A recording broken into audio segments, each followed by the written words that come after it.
High friends, আমি Sangeeta. Welcome back to my channel. আজকে থেকে আমি আমার চ্যানেলে একটা নতুন সিরিজ শুরু করছি বাংলায়। আমি যেহেতু বাংলায় আমার চ্যানেলে ভিডিও করি না, তো এই একটা বিষয়, যে বিষয়টা নিয়ে আমি আজকে থেকে এই সিরিজটা শুরু করছি, যেটা হচ্ছে নার্সিসিস্টিক পার্সোনালিটি ডিসঅর্ডার। এই বিষয়টা নিয়ে আগেও আমি ইংলিশ এবং হিন্দিতে আমার চ্যানেলে ভিডিও করেছি, কিন্তু আমি অনলাইনে প্রচুর এই বিষয়ে ভিডিও তো দেখেছি, কিন্তু আমার মনে হয়েছে আমার মাতৃভাষা বাংলা ভাষায় এই বিষয় নিয়ে অ্যাওয়ারনেস স্প্রেড করছে এরকম ভিডিও খুবই কম আছে। তো সেই জন্যই আমি ভাবলাম যে এই বিষয়টা নিয়ে যখন এরপর থেকে আমি ভিডিও বানাবো, তখন সেটা বাংলায় বানানোই ভালো। তো চলো শুরু করা যাক। পার্সোনালিটি ডিসঅর্ডার কি? কারোর যদি দেখো ব্যবহারের মধ্যে কোনো রকম সমস্যা আছে, তাহলে হতেই পারে সেই মানুষটার পার্সোনালিটি ডিসঅর্ডার আছে। টোটাল 10টা বিভিন্ন ধরনের পার্সোনালিটি ডিসঅর্ডার হয়, যেটা 3টে আলাদা আলাদা ক্লাস্টারে ভাগ করা রয়েছে। ক্লাস্টার এ, ক্লাস্টার বি আর cluster C. Cluster B, that stands for drama, এবং সব থেকে সাংঘাতিক পার্সোনালিটি ডিসঅর্ডার গুলো এটার আন্ডারে পড়ে, যার মধ্যে একটা হচ্ছে নার্সিসিস্টিক পার্সোনালিটি ডিসঅর্ডার, আমরা এনপিডি বলে থাকি শর্টে।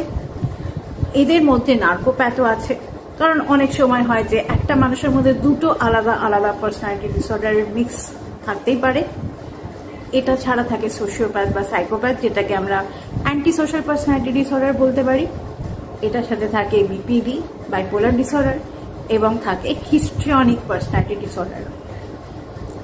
নার্সিসিস্টিক পার্সোনালিটি ডিসঅর্ডার, এটা হচ্ছে ডায়াগনস্টিক স্ট্যাটিস্টিক্যাল ম্যানুয়ালে বলা রয়েছে DSM-5। সেখানে মেনশন করা রয়েছে যে নার্সিসিস্টিক পার্সোনালিটি ডিসঅর্ডার একটি মেন্টাল ইলনেস, মানে এটা একটা মানসিক ব্যাধি। নার্সিসিজমের টোটাল 9টা ট্রেটস আছে, তার মধ্যে একটা মানুষের মধ্যে কমপক্ষে 5টা ট্রেটস থাকতেই হবে এবং ডায়াগনোসিসও হতেই হবে, তবে গিয়ে আমরা বলতে পারি যে এই মানুষটা নার্সিসিস্ট বা এই মানুষটার নার্সিসিস্টিক পার্সোনালিটি ডিসঅর্ডার রয়েছে। কারণ কি, আমরা জানি নার্সিসিস্টিক পার্সোনালিটি ডিসঅর্ডার একটা মেন্টাল ইলনেস, তো যে কাউকে এর নার্সিসিস্ট এটা বলা ঠিক না। আমাদের প্রত্যেকের মধ্যেই এই 9টা ট্রেটস, আমি ফিউচারে 9টা ট্রেটস নিয়ে আলাদা করে ভিডিও করব, এই 9টা ট্রেটসের মধ্যে একটা বা দুটো আপনার আমার মধ্যেও রয়েছে। কিন্তু নার্সিসিস্ট টার্মটা এত কমন হয়ে গিয়েছে আজকাল যে আমরা যাকে তাকেই বলে দিচ্ছি। কেউ একটু সেলফ লাভের কথা বললো, কেউ হয়তো আমরা দেখলাম একটু বেশি সেলফ কেয়ার নেয়, আমরা বলে দিই যে তো নার্সিসিস্ট। তা কিন্তু নয়। আমরা প্রত্যেকেই কিন্তু নিজেকে গুরুত্ব দিই, আমাদের গুরুত্ব দেওয়ার যে উপায়টা হয়তো আলাদা। কেউ হয়তো একটু বেশি স্কিন কেয়ার করলো, সেটাও সেলফ লাভ। কেউ হয়তো একটু বেশি দৌড়দৌড়ি করে এক্সারসাইজ করলো, সেটাও সেলফ লাভ। কেউ হয়তো একটু জার্নালিং করলো, মেডিটেশন করলো, সেটাও সেলফ লাভ। তো এক একজনের এক একটা রকম, কিন্তু সবই কিন্তু সেলফ লাভ। তো সেইটাকে আমরা কখনোই বলতে পারি না যে সেই মানুষটা নার্সিসিস্ট। ব্যাপারটা নার্সিসিজমে এসে তখনই দাঁড়াবে যখন বিষয়টা সেলফ লাভ থেকে সেলফ অবসেশনে আসবে, এবং অবসেশনটা এতটাই গভীর হবে যে নিজেকে ইম্পর্টেন্ট ফিল করাতে গিয়ে আর 5টা মানুষের ক্ষতি করে দেওয়া, আর 5টা মানুষকে ম্যানিপুলেট করা, ডিস্ট্রয় করতে চাওয়া, নিজেকে সুপিরিয়র ফিল করানোর জন্য মানুষকে নিচু করা, এইটা যত যাদের মধ্যে হচ্ছে তারাই কিন্তু আসলে নার্সিসিস্ট। কিংবা ধরুন, নার্সিসিজম মানে একটা খুব গুরুত্বপূর্ণ ট্রেটই হচ্ছে যে দে আর ভেরি জেলাস। এবারে যখন আমরা ছোট ছিলাম, স্কুলে হয়তো পরীক্ষা হয়েছে, ধরুন আমি পরীক্ষার বাংলা পেপার আমি হয়তো 180 পেয়েছি, আমার পাশের মেয়েটা হয়তো 190 পেয়েছে। কয়েক সেকেন্ডের জন্য হয়তো আমি জেলাস ফিল করছি, ও আমার থেকে বেশি পেলো, কিন্তু তার মানে এই না যে ও আমার থেকে বেশি পেয়েছে বলে আমি ওকে অ্যাবিউজ করবো বা আমি ওকে ডিস্ট্রয় করার চেষ্টা করবো, ওকে মানে সাইকোলজিক্যাল অ্যাবিউজের মধ্যে দিয়ে নিয়ে যাবো যাতে ওর খারাপ মার্কস আসে। এটাকে করবো না। ও আমার বন্ধু, কয়েক সেকেন্ডের জেলাসি হতেই পারে, তার মানে এটা না যে আমার শত্রু হয়ে গেল বা আমি ওর সাথে কিছু খারাপ ব্যবহার করবো, সেটা কিন্তু একেবারেই নয়। এটাকে আমরা নার্সিসিজম বলতে পারি না, কারণ প্রত্যেকের মধ্যেই আমাদের একটা দুটো ট্রেটস অবশ্যই রয়েছে। তাই 5টা ট্রেটস না থাকলে এবং ডায়াগনোসিস না হলে আমরা কখনো এটা বলবো না যে এই মানুষটা এনপিডি রয়েছে বা এই মানসিকভাবে অসুস্থ। এবার এই প্রশ্নটা আসতেই পারে, আমাদের আশেপাশে তো এত মানুষ, আমাদের কলিগস থাকতে পারে, বন্ধু হতে পারে, ফ্যামিলি মেম্বার হতে পারে, আত্মীয় স্বজন, যে কেউ হতে পারে। এর মধ্যে নার্সিসিস্টকে কি করে বুঝবো? সত্যি কথা বলতে গেলে যে মানুষটা নার্সিসিস্ট, তাকে যদি আপনি পাবলিকলি তাদের সাথে রিলেশন থেকে থাকে, তাহলে সেই মানুষটা যে নার্সিসিস্ট সেটা হয়তো বুঝতে পারবেন না, হয়তো সারা জীবনই বুঝতে পারবেন না। এটা হতে পারে। ফার্স্ট অফ অল তো আমাদের এই বিষয়ে অ্যাওয়ারনেস নেই, আমরা অনেকেই জানি না এই বিষয়গুলো, পার্সোনালিটি ডিসঅর্ডারের বিষয়ে আমাদের জ্ঞান নেই। সেটা একটা বড় কারণ, যে এই মানসিক রোগটা রয়েছে এটা বুঝতে না পারাটা। দ্বিতীয়ত, যারা নার্সিসিস্ট তাদের মধ্যে একটা বিশেষত্ব হচ্ছে ওদের দ্বৈত চরিত্র, মানে কি ডাবল স্ট্যান্ডার্ড।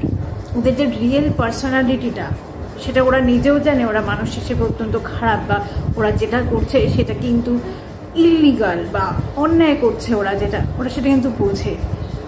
ওরা জানে ওদের যে রিয়েল পার্সোনালিটিটা সেটা যদি আমরা মানে ওরা পাবলিকলি আমরা ওদেরকে দেখতে পাই যে ওরা আসলে কীরকম, আমরা কিন্তু ওদেরকে অ্যাকসেপ্টই করবো না, এই সোসাইটিতে ওরা অ্যাকসেপ্টেড হবে না। ওরা কিন্তু সেটা খুব ভালো করে জানে, যেটার কারণে ওরা কি করে, খুব কম বয়স থেকে একটা অন্য যে মানুষ তাদের যে ক্যারেক্টারিস্টিকগুলো কালেক্ট করে, মিমিক করে, কপি করে একটা ফলস একটা পাবলিক পার্সোনালিটি বানায়। এবং ওরা বিশ্বাস করে যে এই যে পাবলিক পার্সোনালিটি, এইটা দেখে মানুষ মুগ্ধ হয়ে গিয়ে ওদের ফ্যান হয়ে যাবে, ওদেরকে নিজের থেকে সুপিরিয়র ভাববে, ওদের ওয়ার্শিপ করবে, এইটা ওরা ভাবে।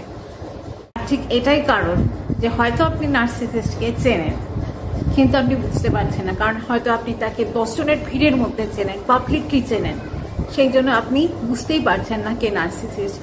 কিন্তু নার্সিসিস্টের যে রিয়েল সেলফ সেটা কিন্তু তারাই দেখতে পায় যারা তার সব থেকে বেশি ক্লোজ হয়।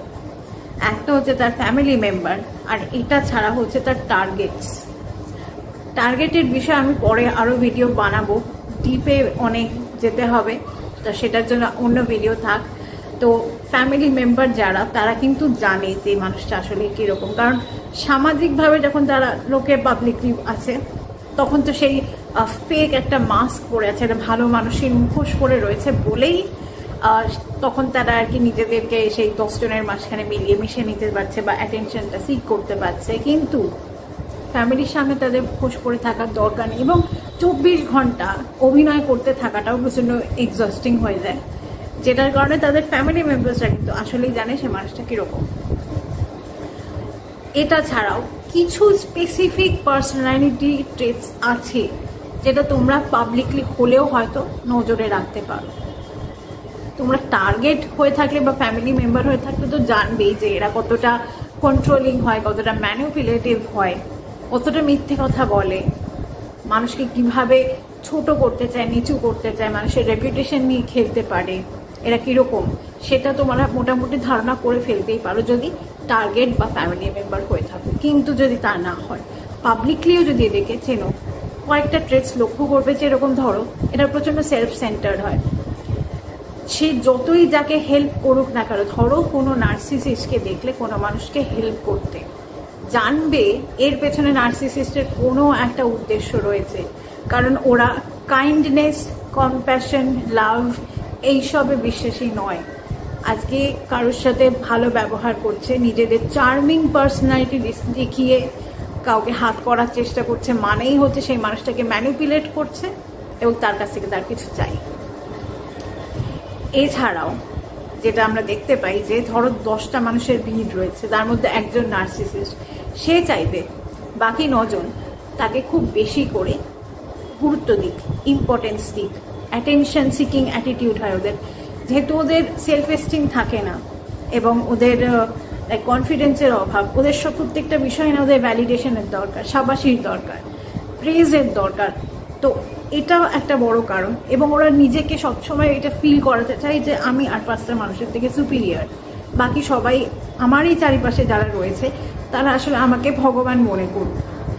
তো এই অ্যাটেনশন সিকিং বা অ্যাডমিরেশন সিকিং যে অ্যাটিটিউডটা রয়েছে, এইটা কোনো মানুষের মধ্যে যদি দেখতে পাও, হতে পারে তার পার্সোনালিটি ডিসঅর্ডার রয়েছে। ধরো ল্যাক অফ এমপ্যাথি, ওদের মধ্যে না সহমর্মিতা জিনিসটা থাকে না। আমাদের পাশে ধরো কোনো মানুষ রয়েছে যার লাইফে খুব টাফ টাইম চলছে, সে কোনো রকম কষ্ট পাচ্ছে, তো আমরা সেটা কিন্তু বুঝতেও পারি, সেই জিনিসটা হয়তো চাইলে ফিলও করতে পারি, যেটা নার্সিসিস্টরা পারে না। এবং দয়া, মায়া, মমতা জিনিসটাই ওদের মধ্যে কিন্তু ওদের চরিত্রের মধ্যে নেই।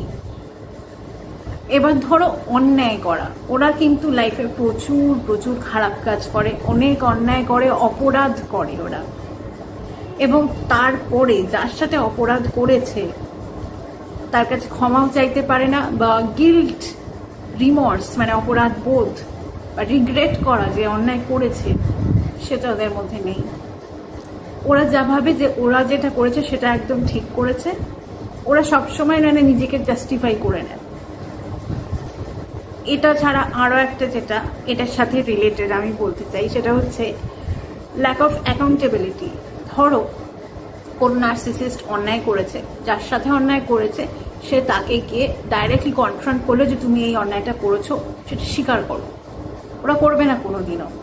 কোনো নার্সিসিস্টকে কোনোদিন নিজের অন্যায়টাকে স্বীকার করে নিতে দেখবেই না, তাহলে তারা নার্সিসিস্টই নয়, সেটাই বুঝতে হবে। নার্সিসিস্টরা নিজেদেরকে খুব সুপিরিয়ার এবং খুব স্পেশাল ফিল করাতে চায়। ওরা নিজেদেরকে সেলিব্রিটি মনে করে এবং সেটার কারণেই they feel entitled to get any kind of special service বা স্পেশাল ট্রিটমেন্ট। ওরা ভাবে যে যেহেতু আমি স্পেশাল, তো আমার সাথে সবাই আলাদা করে স্পেশালি ইম্পর্টেন্স দিয়ে কথা বলবে, বা যে কোনো ধরনের সার্ভিস হোক সেটা আমিই পাবো আর 5টা মানুষ নয়। এটা একটা ব্যাপার আছে। তোমার আশেপাশে এমন কোনো মানুষ আছে, এটা আরেকটা ট্রেট, যে সে হয়তো খুব বেশি নিজেকে মেনটেন করে চলতে পছন্দ করে, একটা সবসময় একটা চার্মিং পার্সোনালিটি, জামা কাপড় একদম পরিপাটি। তাই বলে এটা না যে মানে যারাই সাজগোজ করতে বেশি ভালোবাসে তারাই নার্সিসিস্ট, তা নয়। তবে বেশিরভাগ নার্সিসিস্টের মধ্যে একটু ওরা টিপ টপ থাকতে বেশি পছন্দ করে, এটাও কিন্তু একটা ট্রেট। ক্রিটিসিজম নিতে পারে না। ধরো যে নার্সিসিস্ট সে পাবলিকলি খুব চার্মিং একটা পার্সোনালিটি দেখাচ্ছে, নিজেকে পারফেকশনিস্ট দেখানোর চেষ্টা করছে, আর তুমি তারই কোনো ভুল ধরেছো, তাকে পিন পয়েন্ট করে দেখাচ্ছ যে তুমি তো এই ভুলটা করেছো। সে অ্যাকসেপ্ট করবে না। যদি জোর করে অ্যাকসেপ্ট করাতে যাও তাহলে সে প্রচন্ড রেগে যাবে, তোমারই দোষ ধরবে, তোমারই উপর চিৎকার করবে, এমনকি ভায়োলেন্টও হয়ে যেতে পারে। যদি বুঝতে পারো কারোর এনপিডি আছে, প্রথমত সবার আগে তার থেকে দূরে হয়ে যাও। সে যেই হোক, ফ্যামিলি মেম্বার হলেও আমি বলবো দূরে হয়ে যাওয়া, একটা ডিস্টেন্স মেনটেন করা, একটা বাউন্ডারি থাকাটা খুব জরুরি নিজেকে বাঁচানোর জন্য। কারণ যাদের লাইফে নার্সিসিস্ট আছে তারা জীবনেও শান্তিতে থাকতে পারে না, কারণ এরা কেওস প্রচন্ড পছন্দ করে, অশান্তি প্রচন্ড পছন্দ করে। সেই জন্যই বলবো যে নার্সিসিস্ট যদি থাকে আশেপাশে, তার থেকে সবার আগে তো ফ্যামিলি মেম্বার হলে খুব মুশকিল, কিন্তু যদি বন্ধু বান্ধব হয় বা জাস্ট তু সম্পর্কে কেউ হয় তাহলে তো জাস্ট ডিস্টেন্সটা মেনটেন করে নেওয়াই খুব ভালো। এছাড়াও হচ্ছে জেলাসি, অ্যাঙ্গার ইস্যুস তো থাকে, ওরা প্রচন্ড প্রাউড ফিল করে এবং প্রচন্ড জেলাস থাকে। জেলাসি প্রত্যেকটা নার্সিসিস্টের মধ্যে থাকবে। ধরো তাদের আশেপাশে এমন কোনো মানুষ আছে যে লাইফে কিছু একটা অ্যাচিভ করেছে যেটা নার্সিসিস্ট করতে পারেনি বা পারবেও না, সেই মানুষটা কিন্তু নার্সিসিস্টের শত্রু নয়, তার সাথে ঝগড়া করতে যাচ্ছে না, মারপিট, কোনো রকম শত্রুতা নেই তার। যে নার্সিসিস্ট সে কিন্তু দেখবে যে হ্যাঁ এর কাছে এমন কিছু একটা আছে বা এমন কিছু সে অ্যাচিভ করেছে যেটা আমি পারবো না, আমি তাহলে হিংসায় চলে যাচ্ছি। তাহলে এই মানুষটাকে কি করব, এই মানুষটার মানসিক শান্তিটাকে, পিসটাকে আমি ছিনিয়ে নেব, তাকে আমি সুস্থভাবে স্বাভাবিকভাবে থাকতেই দেবো না, এর সাথে আমি মেন্টাল গেম খেলবো, কে ডিস্ট্রয় করার চেষ্টা করব। এইটা হচ্ছে নার্সিসিস্ট করে, নিজেকে সুপিরিয়ার ফিল করাতে। ওদের হচ্ছে এনার্জি ভ্যাম্পায়ার ওদেরকে বলা হয়। মানে ধরো কোনো একটা সুস্থ সবল মানুষ সে যদি একটা নার্সিসিস্টের টার্গেট হয়ে যায়, টার্গেট হওয়ার আগে যে সুস্থ সবল একটা এনার্জেটিক একটা ভালো মানুষের যেরকম পার্সোনালিটি যেরকম সে থাকে, নার্সিসিস্টের সাথে এনকাউন্টার হওয়ার পর, তার টার্গেট হয়ে যাওয়ার পর সেই মানুষটার মধ্যে এতটা ডিফারেন্স চলে আসে যে দুটো মানুষের মধ্যে ডিফারেন্স, তুমি হিউজ একটা ডিফারেন্স দেখতেই পাবে। মনেই হবে না এই মানুষটা একসময় ওইরকম ছিল, নজরে পড়ার মতন ডিফারেন্স। তার ফিজিক্যাল হেলথ, তার mental health, emotional imbalance, psychological abuse হয়েছে তার সাথে। সেখানে মানে সেই মানুষটা প্র্যাকটিক্যালি তাকে হিল করতেই যে কতটা সময় লেগে যায় তার কোনো ঠিক নাই। সেই জন্যই এই যে ক্যারেক্টারিস্টিকগুলো বললাম এগুলো খুব কমন নার্সিসিস্টিক ক্যারেক্টারিস্টিক বা ট্রেট। যদি কোনো মানুষের মধ্যে দেখো তাহলে তার থেকে একটু দূরে থাকাই ভালো। এই নার্সিসিস্ট যদি তোমার খুব ক্লোজ আসার চেষ্টা করে, তো তুমি জানো সে নার্সিসিস্ট, তাহলে তার সাথে একটুখানি ডিস্টেন্স তো রাখবেই, তাকে রাগিয়ে দেবে না, তাকে খুব পোলাইটলি তার সাথে ডিল করো। যদি বোঝো যে সে তোমাকে ম্যানিপুলেট করার চেষ্টা করছে, তোমাকে দিয়ে কোনো কাজ বের করিয়ে নেওয়ার চেষ্টা করছে, বা তোমার কাছ থেকে নার্সিসিস্টিক সাপ্লাই গেইন করার চেষ্টা করছে, তাহলে তাদের থেকে একটু ডিস্টেন্স নিয়ে চলো। এবং এই দূরত্বটা একবার যে মেনটেন করতে শুরু করলে, বা ধরো নো কন্ট্যাক্ট, তার সাথে যোগাযোগ না রাখার যদি ডিসিশনটা নিতে পারো, সব থেকে বেটার হয়, সেটাকে মেনটেন করে চলো। আজকের ভিডিওটা এতটাই। আশা করছি ভিডিওটা তোমাদের জন্য হেল্পফুল হয়েছে। আমি আবার পরের সপ্তাহে এরকম আরেকটা ভিডিও নিয়ে আসবো। Then take care, bye by.